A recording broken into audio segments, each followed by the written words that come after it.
and you'll pass the border, and you'll see the flags, and we'll talk about this in a moment. You'll see the flags there, and you move into Canada. But the train, which was intended to help for the gold rush, the train actually got to Skagway about a year late. But when they built it right down Broadway. There were 36,000 men that worked on it, but not all at the same time, because they would work enough time to get enough money to keep going on to the Klondike. So over and over and over again, people worked there.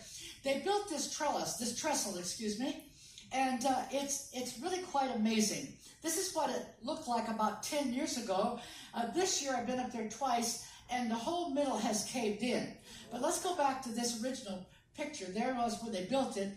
When they built that, in the late 1800s, 1899 roughly, it was an engineering marvel that has not been surpassed. It's listed alongside the Panama Canal and the Eiffel Tower. I mean, that's significant that they were able to build it. This is a narrow gauge railroad. And you can see the conditions of the men that were trying to build the railroad. And if you ever go on that train, you'll actually see it pass the old trestle and go through some tunnels as you go along. And it's an interesting journey. But how did this all happen? Why did people want to come here? Well, in the fall of 1897, these men, by the name of Tagus Charlie and George Carmack, 96, and George Carmack's wife and one other guy they called Dawson Charlie, they were out in the Yukon, not in the United States, way out in the Yukon, 500 miles from the United States border, and they discovered gold on a little creek called Rabbit Creek. And they discovered it big. And so what happened during the winter of 1896 is all the old guys around this area, in this very remote area, found their way. They changed the name of it to Bonanza Creek. They found their way to this creek, and they really, really found a lot of gold. They found a lot. But they were a very small group of men isolated in a very remote part of the country. And there was another little town called Dyea that was also there. And so they came from these little places, and not many people came. In fact, Dyea is completely gone. It was bigger than Skagway at one time. If you go to Dyea, there's only part of one building left, and there it is. And those sweet little old people are my parents, and so I just had to show that. So this is Dyea, and this is Skagway at the time of the gold rush. Now, Skagway is a laid-out town, and it was laid out by a guy named Frank Reed. Now, here's what happened. After the winter of 1896, about 70 of these men, that's very, very few. Actually, they say 68, but just a very small number of men decided, we've got all this gold, let's go down to Seattle or San Francisco, and let's find out what we have. And they were loaded. So what happened was a phenomenon that really affected the whole world. Because on July 17th of 1897, this steamship called the Portland landed in Seattle, and this steamship called the Excelsior landed in San Francisco almost at the same time. The Seattle PI had this amazing headline which really went around the world. And here's what the headline said. 68 rich men on the steamer Portland, stacks of yellow metal. Some have 5,000, some have more. And ladies and gentlemen, with that headline, Klondicitis struck the world. Not America, but the world. There had been a worldwide depression in 1893. People were still not over it yet. And so the word got out that you could go there and you could get rich really quickly. Now, something very significant about this gold rush compared to any other gold rush. This was a white-collar gold rush. These were people that knew nothing about mining. They were doctors and lawyers and ministers and businessmen and bankers that were down on their luck and thought this is the way to get it back. So literally, this picture just overwhelms me, but I think you'll understand. Within hours and days after those two ships landed in Seattle and in San Francisco, anything that could float and quite a few things that could not float appeared at the docks, and people swarmed to try to get on so they could come to Alaska. In fact, the mayor of Seattle resigned his position and got on a boat that day. I mean, they were going to get going. Now, not all were men. There were some women that came. You see this lady has two little bear cubs there. And some of them went to the Klondike, but they came for other reasons, and I think you can use your imagination of what that was about. Now, what happened is the Canadians, the Royal Canadian Mounted Police, they realized that they were going to have a real crisis on their hands very, very quickly. Because now it's the middle of the summer, and the fall, and the fall is very short in the north, and then the winter comes, and it just sticks around for a long time. We're talking blowing winds and unbelievable temperatures. And they also knew that getting to Skagway or Dyea was just the beginning, because from there they had to climb one or two trails, and then they were going to be stuck there. And not only that, after that, they had about 450 miles of water on the Yukon River.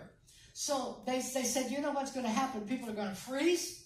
They don't know what they're doing. They're not miners to begin with. They're going to freeze. And so they're going to die of starvation.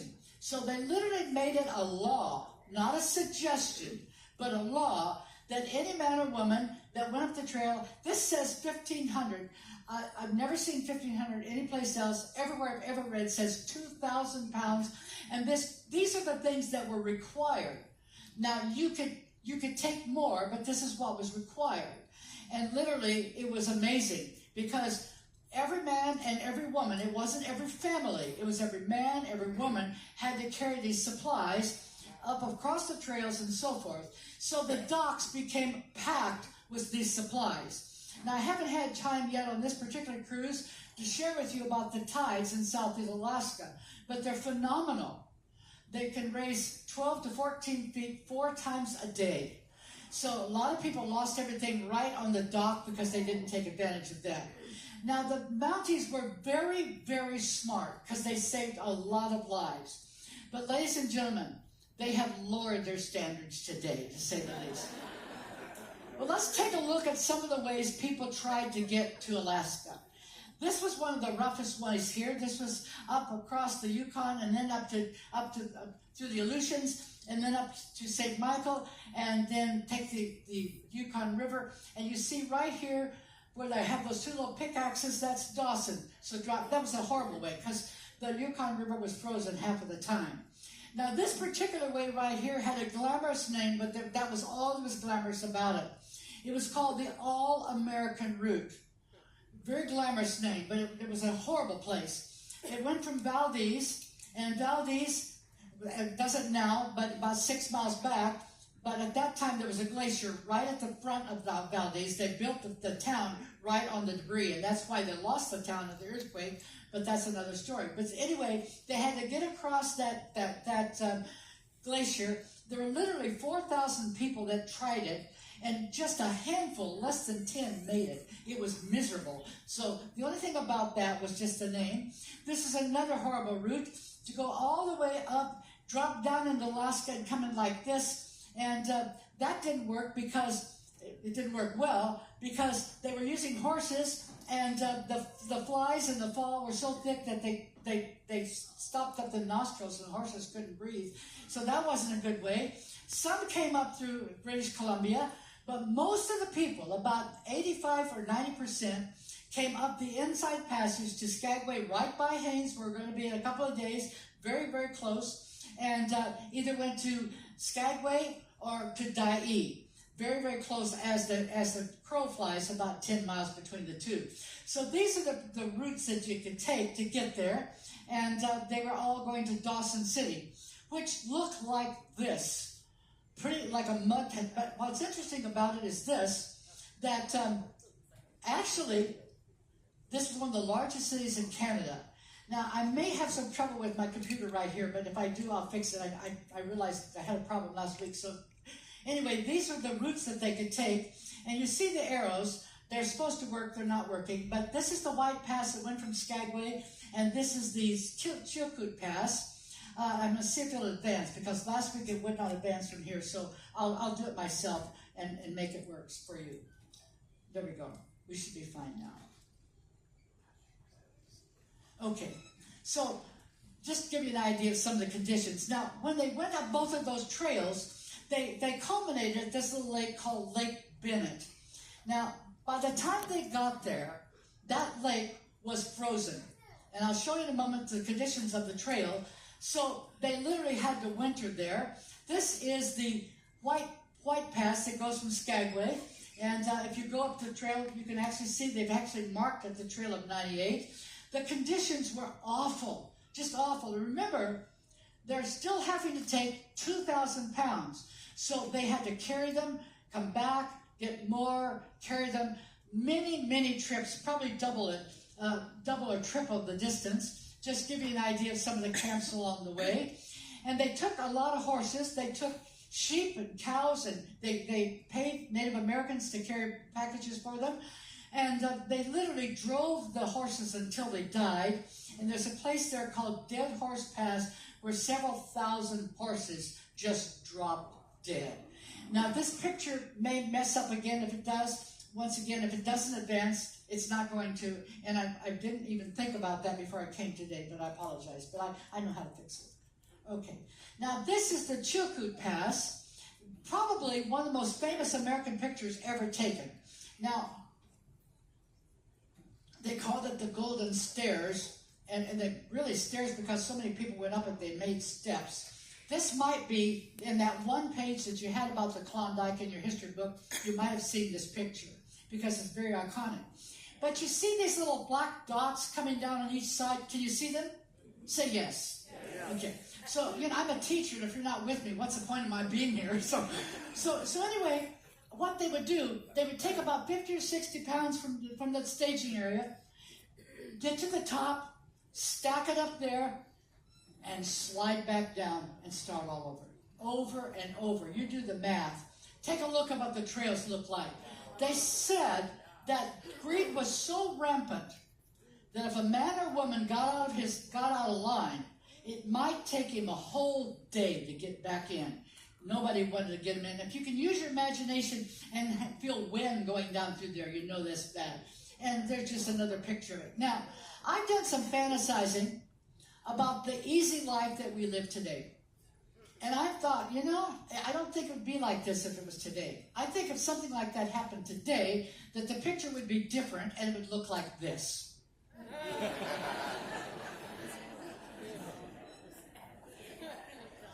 But just give you an idea, this is at the top of the pass. They would bring their packs up. They can only take 50 or 60 pounds at a time. And the whole trip was this way. And then they have to go back down and start all over, get in that line again and start over. Now, the Mounties, once again, were very smart. They told everybody they had to have all of this 2,000 pounds. But they didn't tell them what they were going to tell them when they got to the top. Because when they got to the top, they set up these houses, and they had these tents, and they said, wait a minute, you're taking 2,000 pounds from one country to another country? You have to pay tax. So at the top of the mountain, they taxed them.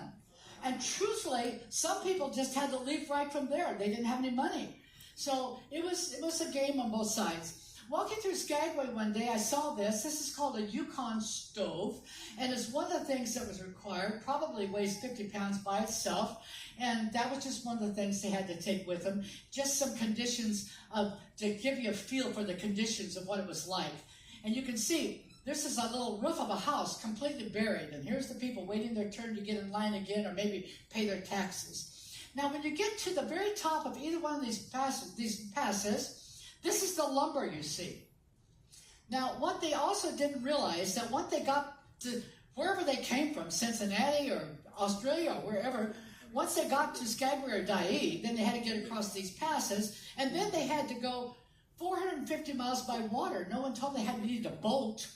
So you can't build boats with those trees. So some people got really smart and began to bring up lumber to build boats. And at the shores of that lake that winter, there was this tent city called Bennett City, and it was both from the Dyea side and the Skagway side. And thousands of people were there waiting for the breakup and building boats of all kinds. Remember again, this is the white-collar rush. These were not builders, but some builders did come. Gives you an idea of Bennett City and just some of the boats they were building. Now, the breakup in Alaska is a major thing. There's a huge lottery on the Tanana River up by Nenana, close to Fairbanks, where they put a tripod on the river and they guard it, and people bid on the hour, the date, the minute, the second, all that stuff. It's a big lottery. But when the ice starts to break, very quickly it begins to break in many, many ways and dissipates. So this is the beginning of the breakup, and it happened on May 29th, 1898. And to me, this is really something. At the top of the world, where no one should have been in the first place, a bunch of bankers and lawyers and preachers who didn't know much about anything like this, 7,128 boats set afloat within a period of 2 to 3 days. That is still listed as the largest peacetime flotilla of boats in the history of the world. At the top of the world, where nobody belonged to begin with. Some of them built rafts and tried to buddy up with everything, and they were all living in Lake Bennett at the same time. This particular picture is kind of my favorite because I look at this picture and it tells me several things. First of all, if you look at the boat, no supplies. They must have hit a waterfall or something and lost everything because they don't have anything. But that poor fellow sitting out there on the rock, I wonder what he's thinking. He's probably thinking, maybe he came from Kansas City. I don't know where he came from, but he was probably a banker or something because none of these people were miners. And he's thinking, where am I? Why am I here? Will I ever get back home? And why did I do this in the first place? You can just imagine. But they were all going to Dawson City. Now, when they got there was about 30,000 out of 100,000 that started. 30,000 actually made it, which is a phenomenal. About 1/3 of them actually made it. They found a very bustling city, but they also found that all the good claims had already been claimed by those guys who came out already in 1897 with their money to San Francisco and Seattle. So they set up these little tents, and a lot of people just sold their goods, pennies on the dollar. Some of them actually hired on at pretty good wages, but most of them just didn't stay long, and it really became not about gold. It became about the destination and the journey. And the stories that the people that made it have told are just phenomenal. But back down at Bennett City, there were some people that made it rich and kept their money. Most of the people that made it rich didn't keep their money. How many of you have heard of Nordstrom's? Yes? Yeah, Nordstrom got their start there. They came back to Seattle, started a little shoe store, and then the rest is history. But back down at Bennett City, there were two men that came from Germany. And they came from Germany, and they said, we have no intention of going up the trail, but we're going to start a restaurant, and they called it the Arctic Restaurant. You can actually see it right here. And they also had a hotel and a brothel, and they worked there for 2 years. And they were very successful. And this is one of them here. And after 2 years, they went to Whitehorse and made a little bit more. Then they broke up. And then one guy said, this guy here said, I'm just going to go back to Germany with my money, and I'm going to marry my sweetheart and live in Germany. His first name was Frederick, and they made $500,000, which today, I've done this twice to be sure of right, is equivalent to $19,800,000. They made a lot of money. Well, when Frederick got back there, he was going to be a barber and just lived there. That was his home. But when he got back there, he married his wife, and they lived for a while, but he had a sister living in New York, and so she invited him to come to New York, so he brought his wife and went to New York, and took his money with him. Does anybody know what his last name is? His last name. Now, please don't take this as political. It's just a fact. His last name was Trump. He's the grandfather of President Trump. So that's a really interesting footnote of history to me, to say the least. So there we have it. So just to give you some ideas of the conditions, they were just really, really difficult. I like this picture because this guy carried the camera, and he wasn't the only one. I got these pictures from the University of Washington and got permission to use them. They're in the public domain anyway, but I got permission. But thanks to people like this, who took the time to take these pictures. We have this thing documented. It's quite a story. And it wasn't just men that came. There were women that came and worked hard.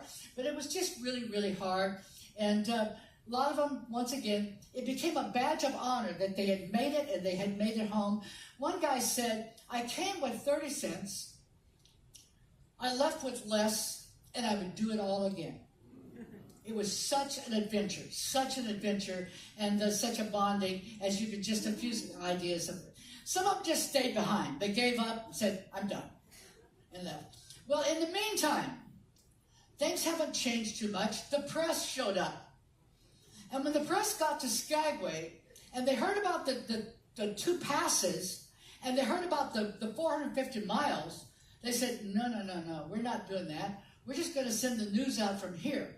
So they went just a little bit out from Skagway, between Skagway and Dyea, and they set up this place, and from there, they literally fabricated the news. Now, I know that hasn't ever happened since, but they did it then. And they sent out preposterous stories, and they're probably responsible for quite a few people dying. For example, there was an avalanche on the Dyea Trail that took out 100, for example. They would post things like this. You can get there by balloon. You can get a gopher to dig you a tunnel. You can go through that tunnel. You can get there by bicycle. And people believed this because it was in print. Now, you can visit this place, and it's still today, called Liarsville. Now, there's another very interesting individual.